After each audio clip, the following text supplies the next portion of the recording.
suis arrivé pour travailler. Je travaillais à Lisieux. Moi, je suis dans l'industrie pharmaceutique. Okay. Et donc, je travaillais à Lisieux. Et à Lisieux, je voulais changer. Et donc, j'ai commencé à chercher. Et les nombres de postes, pour ne pas trop nous éloigner de Caen, où on avait ma belle famille, et puis pas trop loin de la région Île-de-France, où on peut aller à la famille, puis voilà, on n'a pas regretté. J'ai vu qu'il y avait plein d'offres d'emploi dans une zone qui s'appelait zone d'Incarville. C'était la zone d'Incarville. Parc industriel d'Incarville. Mais vraiment, il y avait beaucoup d'offres d'emploi. Et en fouillant, j'ai trouvé sur Louviers. En fait, j'ai commencé à travailler à Louviers. Et donc, j'ai commencé à travailler au mois de mai, le jour de mon anniversaire. Oui. Le jour de mon anniversaire, au mois de mai 1984. D'accord, ok. Et j'ai été 2 mois, ma femme était encore à Lisieux. Et donc, vous faisiez les trajets Non, j'avais une chambre ici. Le directeur des ressources humaines de mon entreprise, qui est aujourd'hui Fresenius, cette entreprise, m'a proposé tous les soirs de m'emmener en voiture et de me faire le tour pour trouver un délogement. C'est original comme... oui, voilà. Oui, il m'a dit, on cherchait, pourquoi? Parce qu'il voulait recruter des cadres, et c'était pas attractif pour les cadres, car il n'y avait pas de logement. Et il m'a fait faire le tour, je suis allé au Vaudreuil, Léry, un peu partout, et un jour il m'a dit, mais on est en train de cotiser au 1% au logement, sur 3 maisons, qui sont 1, 2, 3, celle-là, les 3 d'à côté, les 2 d'à côté et celle-là, qui sont les dernières du lotissement qui était construit. Et à partir de là, il m'a fait visiter, celle-là était plus petite, celle-ci.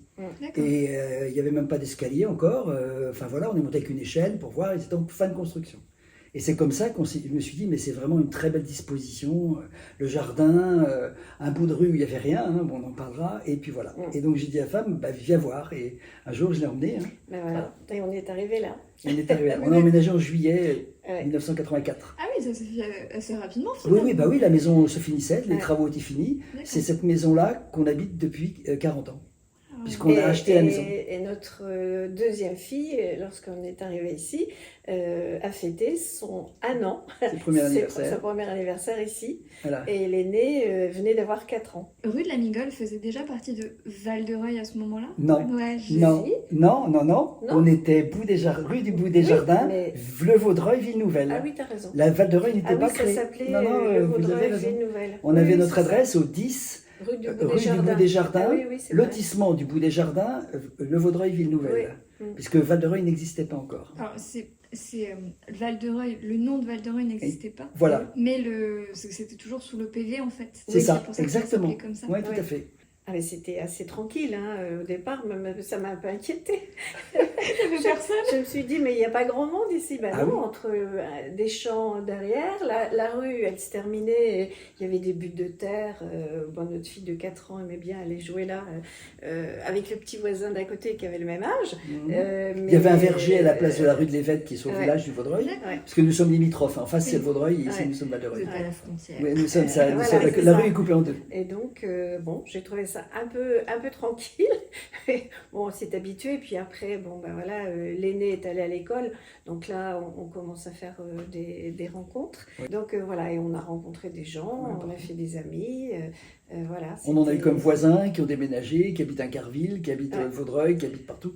Voilà, on y sont un petit peu partout. Mais ici, c'était la nature. C'est vrai que c'était pleine nature. Mais sauf la rue, là, ici. On s'est vite intégré quand même. Il n'y avait même pas la moitié des habitants qu'il y a aujourd'hui. C'est surtout ce qui était très étonnant, c'est que à part la liaison un tout petit peu avec un bout de la trésorerie, là, il y avait des trous. Aujourd'hui, maintenant, ça y est, ça se rejoint. Mais il y avait des trous. Nous, on allait faire des courses, on allait à la place des 4 saisons, mais on avait toutes les courses qui pouvaient se faire en dehors de Mammouth, à l'époque, le fameux Mammouth. On allait sur la rue Grande, parce qu'il y avait le boucher Gargamel, épicerie, il y avait le pressing, il y avait la librairie Solveig, il y avait un marchand de pelotes de laine, il y avait un photographe, un restaurant. Et la pharmacie à l'angle. C'était tout en haut sur la rue. C'était en haut, En fait, il y avait tout finalement à... Je sais pas, pour vous, ça fait quoi? Ça fait 1 kilomètre. 1 kilomètre à peine. C'est faisable à pied. Oui, c'est totalement faisable à pied. Il y a plein d'offres. Après, on a eu une 3e fille. Qui est ici. Et il y a eu plein d'offres sur la ville, au niveau de la musique. On avait 2 filles qui faisaient de la musique. Et 3 qui faisaient de la musique. Oui, mais il y a surtout Marie qui a fait là-haut. Comment ça s'appelait? Elles étaient au conservatoire? Oui, à l'ancienne école de musique, à Coluche, à l'école Coluche. Ah D'accord, ok. Oui. Elle était à l'école Coluche. Oui, à l'école Coluche. Et il y a eu à la Prétentaine aussi pour les percussions. Un petit peu aussi. D'accord. L'école Coluche avant que ça descende. Voilà. Et puis aussi du sport. La deuxième, elle a fait du sport. Alors quand la salle là-haut. À l'ancien gymnase Marchand, puis en haut, Ouais. Au terrain de sport. Elle Sports, faisait des arts ouais. martiaux. Oui. D'accord, ok. Oui. Dans un club en particulier Oui, Il y avait le club de Viet Vo Dao. Viet Vo Dao. Vietnamien, art martial Je ne connaissais vietnamien. pas, elle avait choisi ça. Non. Avec un professeur qui était sur Val-de-Reuil. Oui. Donc voilà. Du théâtre, Lucie a fait. Oui, Lucie, la plus jeune, elle a fait du théâtre. Alors, c'était au Chaland. Au Chaland. Évidemment, il n'y avait pas l'Arsenal. Donc, elle a fait du théâtre. Elle était en CE1. Elle en a fait jusqu'à son CM2 avec un prof. Il y avait les petites représentations à la fin de l'année pour les parents. C'était Donc, vraiment ça, un bon moment. c'était très, très sympathique. Hein. Et puis, ça nous a fait aussi connaître d'autres personnes sur Val-de-Reuil. Ouais. Donc, voilà. D'accord. Et puis on a vu la ville s'étendre, et s'étendre avec moins d'immeubles, beaucoup plus de pavillons. Et donc petit à petit, les quartiers se rassembler, se rejoindre. Et c'est ça qui, depuis 40 ans, marque la ville. Quoi. Ça a ouvert en 2005 au wagon. D'accord. Donc, alors, il y avait quand même une crèche familiale, des choses là dans le wagon. Et dans les locaux, on a créé un lieu d'accueil par enfant. Un petit peu les LAEP. Comme on dit ça, donc les lieux d'accueil enfants-parents. Et donc les gens viennent comme ça, avec leurs enfants, et on est 2 par 2 et on accueille sur un certain nombre d'heures. Et donc j'y suis restée plus de 8 ans. Et ça a été créé par Claudine Dopchy, qui était la responsable des crèches sur Val-de-Reuil, et donc voulant créer cette structure gratuite, sans rendez-vous. C'était un petit peu dans l'esprit de ce qu'avait fait Françoise Dolto, des maisons vertes, qu'il y a dans pas mal d'endroits. Alors là, c'était pas une maison verte, parce que les maisons vertes, bon, il y a des choses bien précises, mais voilà. Et donc, et je dépendais de la mairie. Donc, et ça, c'était des belles rencontres, hein, avec des gens très différents, des cultures très différentes. Parce qu'il y a un gros dynamisme qui est social, culturel. Il y a le fait d'avoir quand même moins d'habitat social en pourcentage, même là, les gens sont devenus propriétaires. Ils ont envie d'habiter à Val-de-Reuil et d'acheter à Val-de-Reuil, ou de venir. Avant, il y avait un peu des contraintes parce que c'était les endroits où il restait de la place pour se loger. Quoi, voilà. C'est sûr. C'était un peu ça l'idée. Hein. Mais là, maintenant, ça a changé totalement. Hein. Puis la ville s'est embellie quand même, il faut le reconnaître. Oui. C'est plus joli. Ah oui, au fil des enrues. Là, parce que vous avez... Parce que voilà, vous êtes arrivé en 84, donc ça faisait à peine 10 ans finalement. La ville, que la première pierre a été posée en 73, donc ça continue quoi. Oui. C'était toujours en travaux. Ah oui. Et qu'est-ce que vous avez vu évoluer en termes d'infrastructures, en tout cas, construites ou... Ah, il y en a eu beaucoup. Hein. On a vu... Qui vous ont marqué, disons. Le lycée. Moi, j'ai apprécié. Nos 3 filles sont allées au lycée Marie-Bloch. Hein. Donc, l'aînée a fait la deuxième année de Marc-Bloch.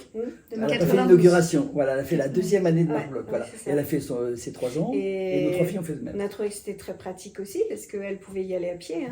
Vous êtes juste à côté en plus. C'est ça. Et moi, je me suis beaucoup investie aussi dans le lycée. J'étais dans les parents d'élèves. Voilà. Et puis, au bout de quelques années, il y a eu aussi des groupes de réflexion sur les adolescents, menés notamment aussi par l'assistante sociale du lycée.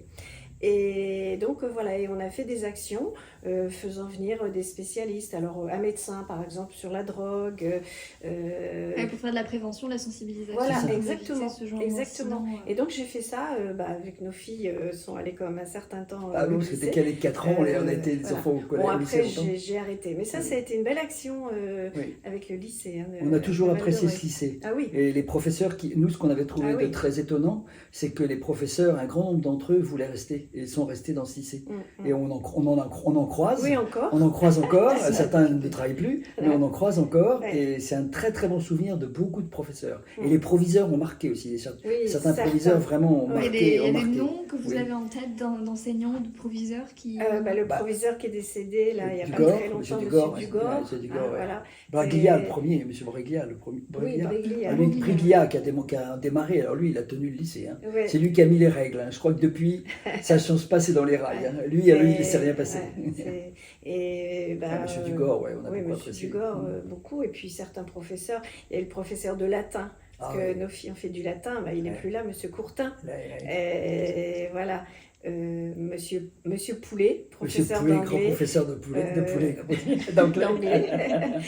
Oui, non, il y a eu pas mal de professeurs. Monsieur Jeanne, en histoire. Monsieur Jeanne, toujours histoire. Voilà, donc je ne vais pas tous les nommer. Non, mais c'est vraiment des gens qui ont marqué. Puis après, tout le complexe sportif aussi. Hein. L'aménagement du complexe sportif avec les salles en haut, tout ce qui a été. Et puis derrière, plus tard, après, nous aussi, liés à tout l'ensemble, on a vu évoluer la base de l'Héripose, de Val-d'Or et l'Héripose, parce que les premières fois où nous sommes allés, c'était des chemins pierreux, on rentrait entre deux blocs de cailloux. Et c'était les carrières. Voilà, c'est ça, ça avait été réaménagé comme ça avec une plage, la Capoulade. Et quand on a vu ce que c'est devenu, c'est un environnement autour de la ville qui est vraiment... C'était quand même agréable. On a fait de la danse de salon, qui a eu une époque... Il y a eu des cours de danse de salon. Alors au départ, c'était à la Bamboche. D'accord. La fameuse bamboche, au bout de la dalle, Ensuite, après, ça a été... À la Prétentaine. À la Prétentaine, quand ça a été la salle de la Prétentaine. Voilà, mais il y a eu des époques... Un tout petit bout à Coluche aussi. Un peu à Coluche aussi. Oui, voilà, c'est ça. Et on a fait au moins 5 années. Oui, de danse, de salon. On a pu rencontrer aussi des gens de Val-de-Reuil. Mais quand on est arrivé ici, et on a développé avec des amis, évidemment, beaucoup de choses, ce qui a été très bien. Et nos enfants ont connu les enfants des amis, et donc il y a une vraie connaissance, ils se connaissent bien, bien qu'ils aient 40 ans et autour. C'est évident. Et puis après, c'est nous impliquer quand on peut, comme on l'a fait, le lycée. Et puis moi, là maintenant, depuis que je suis en retraite, de m'impliquer de nouveau et d'avoir proposé un jour à la ville, au maire d'ailleurs, et au centre d'action sociale, au CCAS Mono au départ, de pouvoir aider les jeunes. Et puis ça s'est fait, et puis au sein d'une association, puis voilà, c'est parti. Alors, donc, tu fais quoi maintenant actuellement? je travaille avec le Hub de l'emploi, et puis depuis que c'est passé du CCAS au Hub, et je travaille avec la mission locale aussi. D'accord. Qui est donc rue Pierre-Promère, là-haut, au CEJ. Et donc, on est une association de bénévoles, seniors, qui date depuis 50 ans, qui est en France, qui a 2000 personnes à peu près qui travaillent, des retraités, tous, obligatoirement retraités. Et on travaille auprès des institutions, de petites entreprises, des écoles, des universités, des IUT, des écoles d'ingénieurs, on apporte, et on vient apporter notre connaissance, notre savoir de l'entreprise. D'accord. Donc moi ici, je suis le référent pour Val-de-Reuil, au Hub.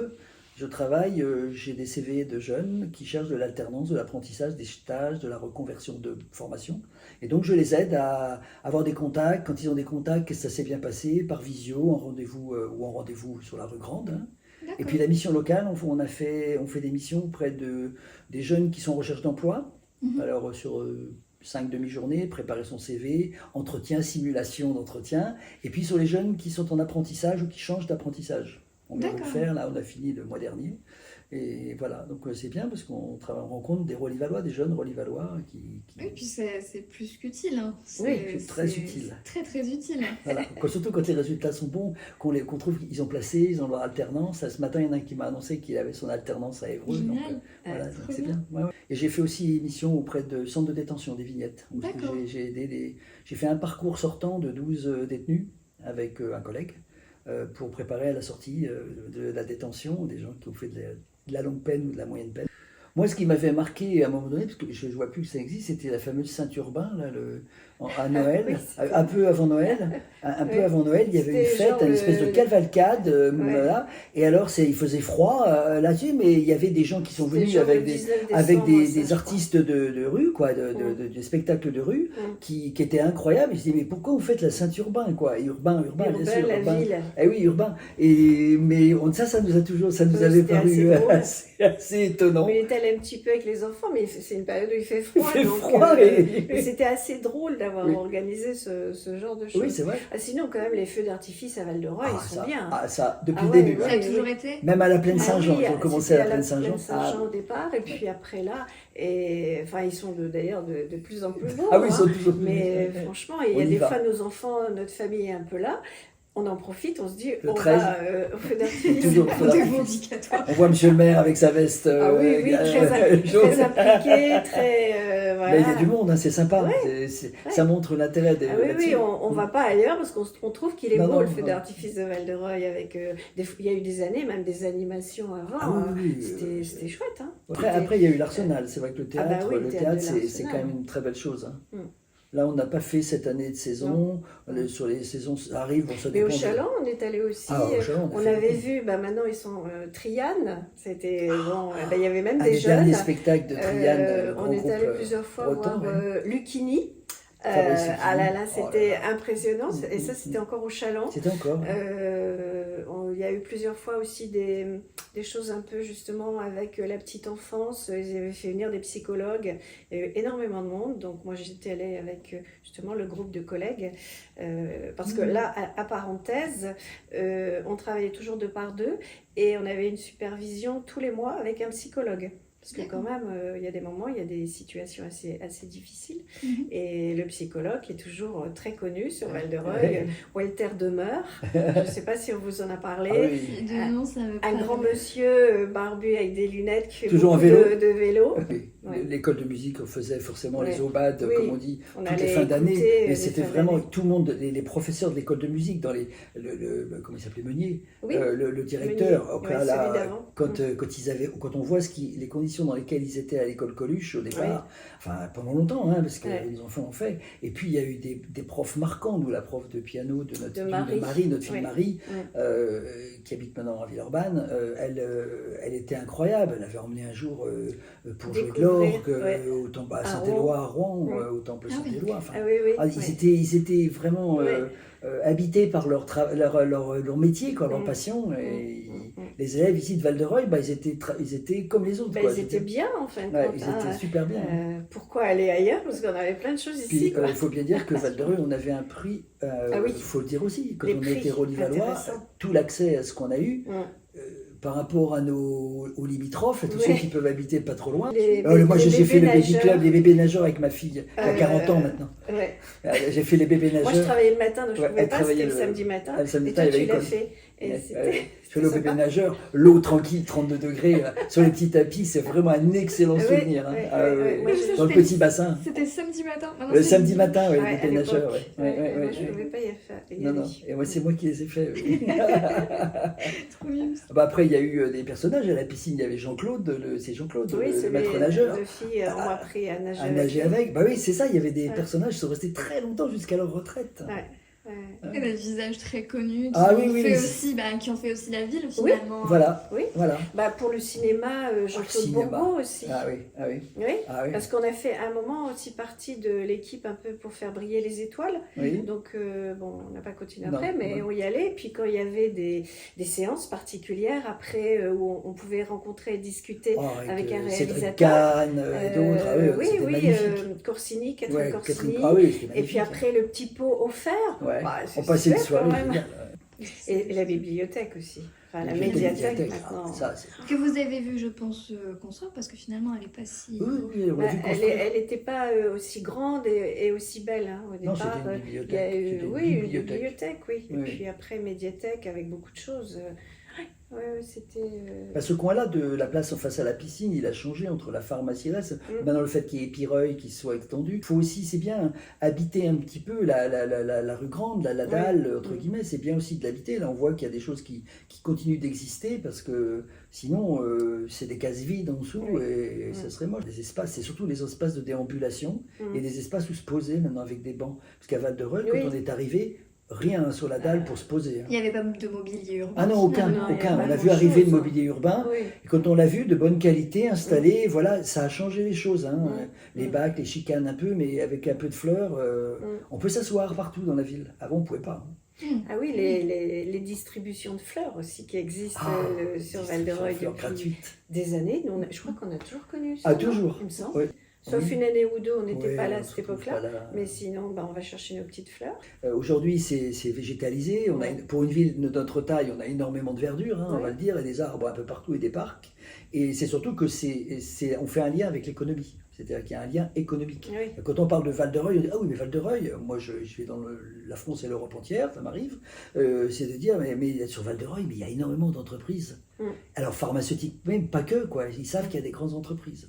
Et donc, Val-de-Reuil et entreprise, et je sais que Marc-Antoine Jamais, pour être venu, j'étais chez Sanofi, dans le groupe Sanofi, est venu sur le site, il a bien insisté qu'on ait écrit site de Val-de-Reuil sur le panneau qui traverse la départementale avenue des métiers, mais il a raison en fait, parce que c'est une grande partie était là, que ce soit Johnson & Johnson, enfin, maintenant ça a changé de nom, mais bref, c'est bien.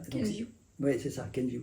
Et donc, c'est vrai que ça a donné. Les entreprises qui sont installées, le Pharma Park 1, le 2, le 2 maintenant là-haut, les Carènes qui s'est installé, parce qu'il n'y avait pas la DGA à ce moment-là, donc il n'y avait rien là-haut, vraiment rien. Quoi. À part Airlab, un peu plus rien, il n'y avait rien, donc rien du tout. Oui, parce qu'Airlab était plus haut et c'est ancien, oui, c'est plus ancien. D'accord. Donc il y a une vertu économique en se disant, quand vous venez à Val-de-Reuil, Val-de-Reuil c'est là où il y a autant d'usines. Si on s'intéresse à la ville, on sait que, et je pense que c'est tout l'intérêt des établissements industriels ici, de beaucoup d'établissements, c'est de dire alors aux gens qui arrivent, cherchez, regardez, il y a ce qu'il faut ici, parce qu'il y a des beaux programmes, il y a des choses qui sont prévues, mais il y a aussi des endroits déjà où on peut habiter sans difficulté en étant à Val-de-Reuil. Là, tout notre quartier au départ, c'était que des locations, les maisons, même nous aussi. C'était la Sécomile, c'est-à-dire l'ancien logement. Donc, logement 27 mon logement 27, mon logement 27. Mon logement 27. Oui, bref, c'était la Sécomile. Et nous, on était locataires aussi, on ne pouvait pas acheter toutes les 14 maisons là, comme ça. Toutes celles qui font le bord comme ça et en face autour. Des locations. Et puis quand on a pu acheter, quasiment tous les gens là ont acheté, sauf cette maison-là qui est toujours en location. Et puis après, toutes les maisons derrière qui se sont construites, c'est pareil, c'était de la location. Foyer Stéphanais, ils ont tous acheté. Et maintenant, ils ont tous acheté. La Sécomile nous avait dit, on les avait questionnés, et on avait eu des bons rapports avec la Sécomile. Et donc, on l'avait questionné, elle a dit, au bout de 15-16 ans, on vend les maisons, parce que forcément, on renouvelle le parc. Et donc, on a demandé, et un jour, par délibération, on a reçu le courrier nous disant, eh bien, la délibération du conseil départemental, parce qu'il le fallait, vous a octroyé, c'est possible, vous pouvez acheter. Au bout de combien 16 ans, la 16e année. Okay, 16e année. Et donc, on a dit oui, vu le prix, on a dit oui. On est allé signer et on a eu la maison qui s'arrêtait là, en fait, ici, sur le côté. Puisqu'on a, il y a 9 ans, on a agrandi toute cette partie-là, puisqu'on a 3 enfants au couple et 6 petits-enfants, donc voilà, ça permet de loger. Moi, je trouve toujours que le découpage, parce que ça a toujours été une histoire publique, le découpage de la ville, c'est une anecdote en soi-même. Parce qu'il y a des moments où on ne sait plus si on est sur la ville ou si on est sur le village, on va le dire comme ça. Alors, entre les Ris, c'est plus facile, mais avec le Vaudreuil, c'est beaucoup plus compliqué. Nous, la preuve, c'est en face, c'est le village du Vaudreuil, il y a 2 maisons, ça l'est, et la rue au croisement, là, on rentre dans le Vaudreuil, donc c'est quand même particulier. Et ça nous a toujours interpellés. Parce qu'en fait, on sait qu'il n'y a jamais eu des négociations qu'on puisse faire, c'est bien dommage, mais c'est vrai, tant pis, je veux dire, on est Val-de-Reuil, mais ce découpage à l'initial, j'ai toujours trouvé ça un petit peu très anecdotique, qu'il n'y ait pas eu des choses plus franches, un peu, avec des routes, enfin, que ça soit tranché autrement. Bon, maintenant, on s'est habitué. Qui est plus qu'anecdotique, c'est que je trouve que la ville, qui est une ville jeune, a quand même essayé de remettre, depuis des années, quelque chose qui remette dans la tradition. Par exemple, le 14 juillet, les cérémonies qui peuvent avoir lieu dans les monuments. Enfin, je veux dire, on est dans une ville où il n'y a pas de monument aux morts. Non, mais il y a un monument de la paix. Ouais. Voilà. Et je trouve que c'est une bonne idée. C'est plutôt une très belle idée. C'est une belle idée. Ajouter de la jeunesse. Voilà. Tout en préservant les traditions. Oui, parce qu'il y a beaucoup de choses pour les personnes d'un certain âge aussi à Val-de-Reuil. On est allé à des dîners, on reçoit notre colis. Je reconnais que recevoir le colis et aller le chercher avec l'ambiance qu'il y a, c'est quand même assez exceptionnel. Et c'est bien aussi d'entretenir. Moi, ce que j'ai trouvé intéressant, c'est d'entretenir maintenant le fait que la ville ayant près de 50 ans, il y a des gens qui, comme nous, ont dépassé 65 ans largement. Et il commence à y avoir un nombre important de gens qui ont plus de 65 ans. Et ça y est, la ville commence à s'installer dans le fait que ce n'est plus que des jeunes de 30 à 40 ans qui y arrivent. Il y a des personnes qui ont vécu la ville depuis bien longtemps, des gens qui arrivent, et qui sont arrivés sans doute il y a un moment, puis comme nous se disent, est-ce qu'on pourrait rester à Val-de-Reuil, bien qu'on ne serait pas chez nous par exemple, on serait dans un autre établissement. Le fait qu'il y a des résidences, d'y penser, de se dire, voilà, c'est pas le cas pour le moment, on n'y pense pas. On y pense, mais on n'a pas de décision, on reste ici. Mais je trouve que c'est bien que la ville aussi, ça vieillit, et c'est une ville jeune, mais qu'elle ça vieillit aussi avec nous. On a passé des bons moments, puis on avait fait des choses tellement différentes ici à Val-de-Reuil que c'est vrai, Maintenant, moi, j'aurais jamais pensé rester 40 ans. Je suis un fils de militaire qui a bougé. J'ai fait mes études ailleurs. Voilà. Et puis, à un moment donné, on s'est installé. Jamais j'aurais pensé, 40 ans après, être au même endroit, quoi. Ce qui justement me mène à ma dernière question. Enfin, double question, disons ça comme ça. D'une part, qu'est-ce qui fait que Val-de-Reuil est unique? Et est-ce que vous pensez rester à Val-de-Reuil pour toujours? Val-de-Reuil est unique parce que ça a été créé de toutes pièces et que finalement ça a évolué, ça s'est adapté à la nécessité de pouvoir quitter le côté immeuble et de la résidence individuelle que cherchent la plupart des gens, que ce soit en habitat locatif ou pas. Donc ça, je trouve que cette adaptation de Val-de-Reuil, elle est parfaite. Il y a de tout partout, pour toutes les bourses, et voilà, de tous les âges de maisons, je vais dire, et voilà pour toutes les bourses. Ça, c'est vraiment, je pense, le point fort de Val-de-Reuil. La ligne ferroviaire, quand même, l'autoroute. Ça, c'est très pratique. 13 ans. Moi, j'ai travaillé 3 ans et demi, mon bureau était à Lyon, hein, donc je sais que prendre le train ici, c'est pratique. Donc ça, c'est vraiment pratique. Et l'autoroute qu'on peut prendre très facilement. Hein. On a une fille qui habite les Yvelines, donc c'est assez facile. Donc ça, c'est vraiment le côté unique de Val-de-Reuil, avec ses parcs industriels, enfin tout le reste. C'est y rester maintenant, pour le moment, on se dit que c'est la santé qui gérera. Voilà, c'est ça. On a envie d'y rester. Oui, hein. oui, oui. On est installé, on a une maison, voilà, je veux dire, nos enfants on y connaît viennent. du monde, pas mal quand même maintenant. Donc aller dans un autre endroit comme font certaines personnes pour partir en retraite et elles ne connaissent personne, c'est compliqué ça. C'est sûr. Voilà. Hein. Donc, et ce qui est important aussi, c'est que pour nos enfants, c'est un point de ralliement. Oui. Nos enfants aiment revenir à Val-de-Reuil parce qu'ils ont fait leurs études et c'est où ils ont connu beaucoup de monde, où ils se sont développés, épanouis. Si on prend et notamment notre dernière fille, en plus elle a épousé quelqu'un du Vaudreuil qui est allé à Marc-Bloch, etc. Donc voilà, donc Val-de-Reuil pour eux c'est important. Hein. C'est une émulation de souvenirs. Voilà, c'est ça exactement. Et ils reviennent, elle nous dit bon je vais voir un tel qui est là, etc. Donc voilà. Et les autres aiment bien refaire un tour, voir la ville, comment elle a évolué, comment elle a changé, voilà, de ce qu'elles ont vu quand elles avaient 18 ans, 10 ans, 15 ans, 20 ans. Voilà. Parce qu'après, elles ont fait leurs études, une fois quitté Val-de-Reuil, Rouen, Évreux, Poitiers, Lille, enfin voilà, l'Angleterre même, donc voilà, ils ont tout connu. Hein. Mais ça a été une belle base de départ pour elles, et on voit que c'est avec plaisir vraiment qui reviennent. Et nos petits-enfants aussi, connaissent bien Val-de-Reuil. Ah oui. De génération en génération. On a fait du géocaching avec une d'entre elles, ça a découvert des coins. C'était très drôle. Val-de-Reuil, pour le moment Val-de-Reuil. Voilà, pour l'instant. On verra bien. Oui. C'est très bien placé, quoi. Oui. On a tout. Paris, on y va vite fait aussi. Donc, t'es allé à un spectacle avec deux de nos petits-enfants récemment, on a pris le train, on les a retrouvés à Paris, on était au spectacle, donc, on est revenu, enfin voilà, c'est tellement pratique, très. C'est sûr. Voilà. Non, donc aucune raison, voilà.